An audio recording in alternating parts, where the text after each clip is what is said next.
آج نہیں دیکھ رہے میرے عزیزو آپ یہ کتنا بڑا المیہ ہے آج ہمارے معاشرے کا.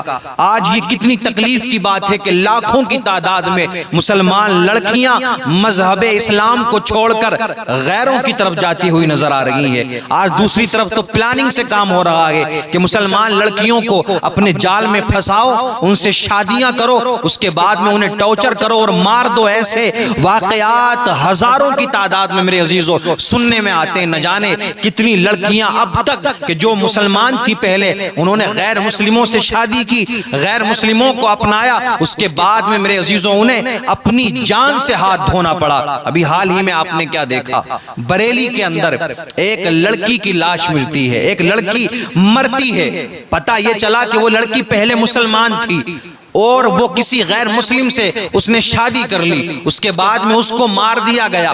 لیکن دیکھیں آپ, دیکھنے والی بات کیا ہے, جب اس کے میکے والے اسے گھر لائے نا تو محلے والوں نے پردرشن کیا کہ اس کو یہاں پر دفنایا نہیں جائے گا, ہمارے محلے سے باہر نکال دیا جائے, اس کو یہاں سے کہیں دور لے کر کے جایا جائے. افسوس کی بات ہے میرے عزیزو بریلی کی, اور بات اگر میں بریلی کی کروں نا تو بریلی کے اتنے واقعات سننے میں آتے ہیں کہ زیادہ تعداد میں میرے عزیزو بریلی کے اندر یہ معاملات ہو رہے ہیں کہ مسلمان لڑکیاں مرتد ہوتی ہوئی نظر آ رہی ہیں. بالآخر وہ لڑکی مر گئی, اس کے کفن دفن کا انتظام کیا گیا, نماز جنازہ کی تیاری کی گئی. لیکن میرے عزیزو تاریخ کے اندر ہم نے اب تک جو دیکھا ہے ایسا واقعہ ہمیں پہلی بار دیکھنے کو ملا ہے. سب نے نماز جنازہ پڑھنے سے انکار کر دیا, پڑھانے سے انکار کر دیا. رشتہ داروں نے دوریاں بنا لی, ائمہ نے دوریاں بنا لی, علماء نے دوریاں بنا لی, اور فتویٰ لایا گیا میرے عزیزو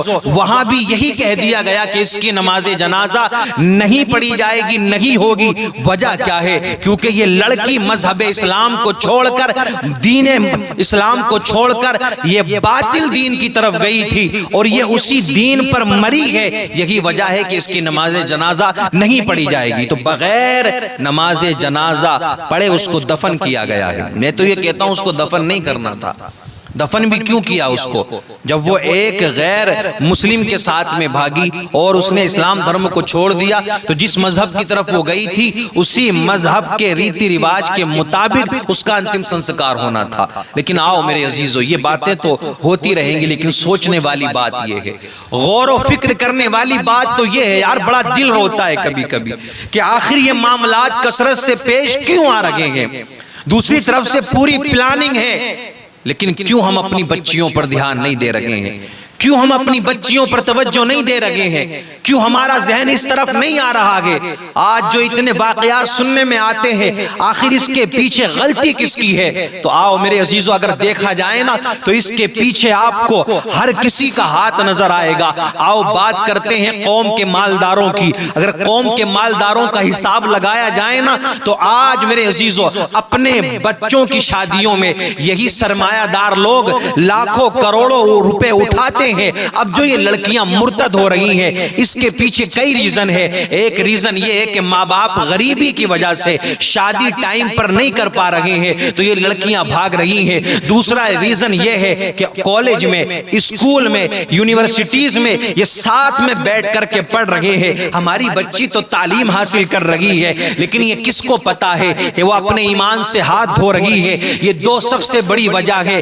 ایک کے پیچھے ہاتھ ہے ماں باپ کا, دوسری کے پیچھے میرے عزیزو ہاتھ ہے دوسری وجہ کے پیچھے قوم کے مالداروں کا. آؤ مالداروں, قوم کے سرمایہ داروں, تم سے بھی قیامت کے دن یہ پوچھا جائے گا. آج یہ جو بچیاں مرتد ہو رہی ہیں نا, قیامت کے دن اس کا حساب تمہیں دینا پڑے گا. وہ حساب کیا ہوگا کہ تو نے اپنی بیٹی کی شادی میں 1 کروڑ خرچ کیے تھے, اپنے بیٹے کی شادی میں تو نے 50 لاکھ روپے خرچ کیے تھے. تجھے اللہ نے دیا کہ تو خرچ کرتا لیکن کم سے کم اتنا کر لیتا. 1 کروڑ کی جگہ تو 95 لاکھ خرچ کر لیتا, لیکن 5 لاکھ سے اس غریب کی بیٹی کی شادی کرا دیتا. کہ جس غریب کے پاس میں پیسہ نہیں ہے, جس غریب کی بیٹی مجبوری کے سامنے مجبوری کا ساتھ تھا جس کی وجہ سے وہ غیر مسلم کے ساتھ میں بھاگی ہے, جس نے پیسے کا لالچ دیا تھا. دوسری وجہ جو پڑھانے والی ہے, پڑھائی کو ہم منع نہیں کرتے ہیں, بچیوں کو پڑھایا جائے, اسکول پڑھاؤ پڑھاؤ، دینی تعلیم بھی دو، دنیاوی تعلیم بھی دو، لیکن ایسا نہیں ہونا چاہیے کہ اتنی چھوٹ دے دو کہ تمہیں یہ معلوم ہی نہ ہو کہ آپ کی بچی کس کے ساتھ میں بیٹھ رہی ہے، اس کے فرینڈز کون کون ہے، فرینڈ سرکل کیسا ہے، کس کے ساتھ میں گھومنے کے لیے جا رہی ہے۔ آج تم جا کر کے دیکھو پارکوں کے اندر، آج ہزاروں کی تعداد میں آپ کو غیر مسلموں کے ساتھ میں برقعے میں مسلمان لڑکیاں بیٹھی ہوئی نظر آئیں گی۔ تو ماں باپ بھی اس بات پر دھیان دیں، توجہ دیں میرے عزیزو، یہ بڑی درد کی بات ہے۔ اور خاص طور سے ہم گزارش کریں گے علماء سے، جو مقررین ہیں، خطباء ہیں، اور جو پیران نظام ہیں، جو بڑی بڑی خانقاہیں ہیں، کہ یہ آپ لوگ جو ہو نا جتنے بھی، یہ صرف پیسے لینے کے لیے نہیں ہو، اللہ ماشاءاللہ سب کی بات نہیں کرتے، کچھ لوگ ہیں جو اس حوالے سے بات کرتے ہیں۔ ایسا نہیں ہے کہ اسٹیجوں پر گئے واقعات سنا کر کے بات ختم ہو گئی۔ پیروں کا کام یہ نہیں ہے کہ اسٹیج پر پہنچے بس اپنی تعریف کروائی کہ یہ اتنے بڑے علم والے اور یہ اتنے بڑے پیر ہیں اور یہ ایسے ہیں اور یہ ویسے ہیں۔ پیروں کی تعریف ہوتی ہے اسٹیجوں سے۔ مجھے بتاؤ یہی معاملات ہو رہے ہیں؟ کوئی بات کرتا ہے اس ٹاپک کے اوپر کہ یہ مسلمان لڑکیاں جو مرتد ہو رہی ہیں، جو کافر ہو رہی ہیں، جو مذہب اسلام کو چھوڑ کر کے جا رہی ہیں، اس کا حل کیا نکالا جائے؟ کون سی صورت ہے؟ کیوں کریں گے بھائی؟ اپنی جیب تو گرم ہو رہی ہے نا، بات ختم ہو جانی چاہیے۔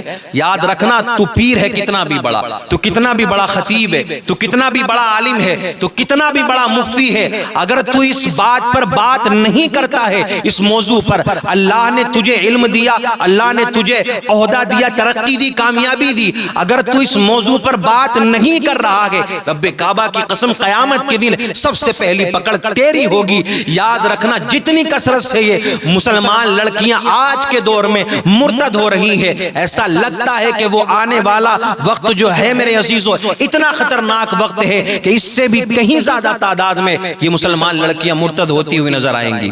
اور کیا ہے پلاننگ؟ پلاننگ تو یہی ہے نا، دوسروں کو تو لالچ دیا جا رہا ہے، دوسروں کو لالچ دیا جا رہا ہے کہ تم مسلمان لڑکی کو بھگا کر کے لاؤ، اس سے شادی کرو، تمہیں 5 لاکھ دیے جائیں گے، تمہاری سیکورٹی کا انتظام کیا جائے گا، تمہیں رہنے کے لیے گھر دیا جائے گا، مکان دیا جائے گا۔ تو جب دوسری طرف سے لالچ دیا جا رہا ہے تو کیا مسلمان اتنا غریب ہو چکا ہے، کیا مسلمان اتنا کمزور ہو چکا ہے کہ وہ 1 یا 2 لڑکی کی شادی مل کر کے نہیں کرا سکتا ہے؟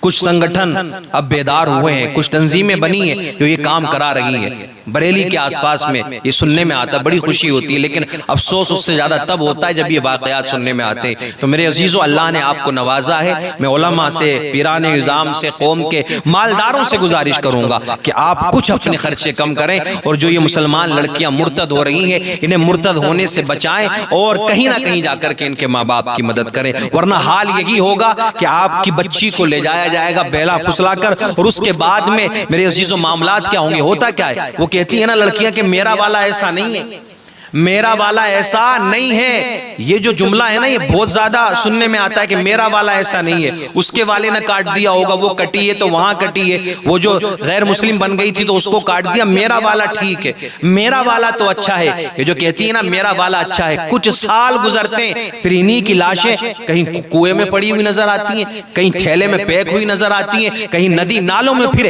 ایسی لڑکیوں کی لاشیں ملتی ہیں، کیونکہ انہیں تم سے کوئی مطلب نہیں ہے، کوئی لگا نہیں ہے، ان کا ایک ٹارگیٹ ہے مسلمان لڑکیوں کو لا کر کے ان کے ساتھ میں حرام کاری کرنا ہے، ان کی عزت کو تار تار کرنا ہے اور بعد میں مار دینا ہے۔